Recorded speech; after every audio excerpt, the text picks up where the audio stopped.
Center, and that's where Sophie Mokoena is having conversations with a lot of the politicians who come and go checking that board. Others, of course, getting very dejected after seeing, the numbers there. Others, of course, getting more and more hope that things are in fact going to get better instead of getting worse. Sophie, what's happening right now? Who is there?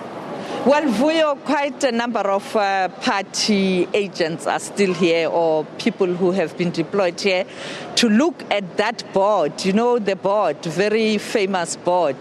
And as we indicated, when was it, on Monday, that come Tuesday, it is going to be very difficult here. And you'll see different stories playing itself out here. You'd recall when Terra Lokota had to eat his head. And earlier I spoke about the ANC national chairperson when he was very visibly angry and agitated when the Nelson Mandela Bay was not in reach during that time when they were contesting the local government elections in 2016.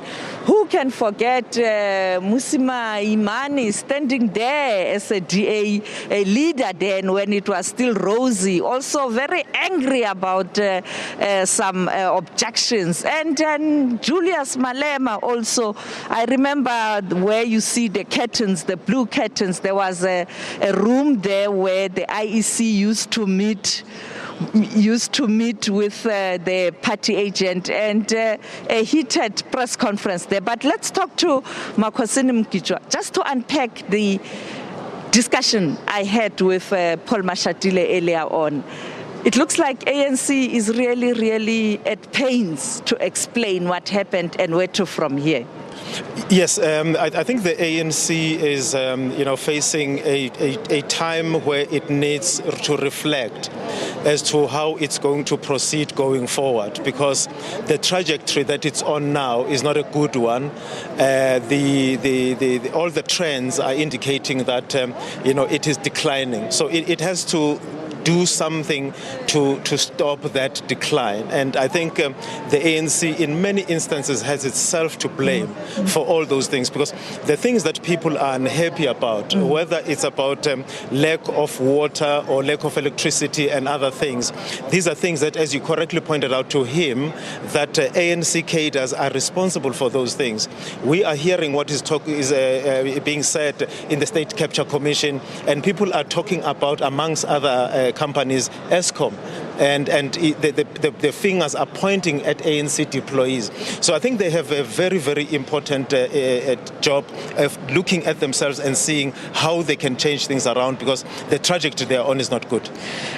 Makhosini, the issue of KZN, and as far as I remember, the ANC used a strategy to win KZN. Yes. After the 1994, because Madiba couldn't win KZN. Yes. It was under Mbeki when ANC had almost all 9 provinces, of course a coalition in the Western Cape, and bringing in a big gun from KZN as part of the leadership and all of that, but you know what happened later. Yes. Now that affected it. IFP. Yes. But here is IFP making inroads and regaining the lost ground. What's your analysis? Look, I think it's important to remember that, KZN has always been a 2-horse race when it comes to elections, because it has 2 parties that are strong. They may not be equally strong, but there are 2 parties that are strong. You've got the ANC and you've got the IFP. So in a situation like that, voters have an alternative. In some provinces, if people aren't happy with the ANC, instead of voting for other parties, they decide to sit at home and abstain. But I think think in KZN you have got an alternative in the IFP, and I think we can't take anything away from the IFP and the fact that they had a very good campaign. And I'm talking now as a political consultant.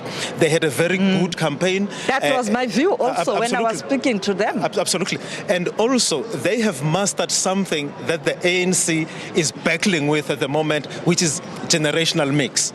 Right? You've got the supreme leader of the IFP at 93 years of age, but the spokesperson, the people who are contesting wards, and all young people. So they've got a generational mix. They can appeal to a variety of people within their constituencies. And I think that is paying dividends for them. That transition. Yes. Thank you so much, Makosini. I know you'll be around, and I can see the old man there talking to Khulekwa Hlongwa and Peter Ndoro, who will be taking over from here, and later on, of course, Bonyiwe Zwane and also Flo Ledwaba. So you don't have a reason not to watch SABC News.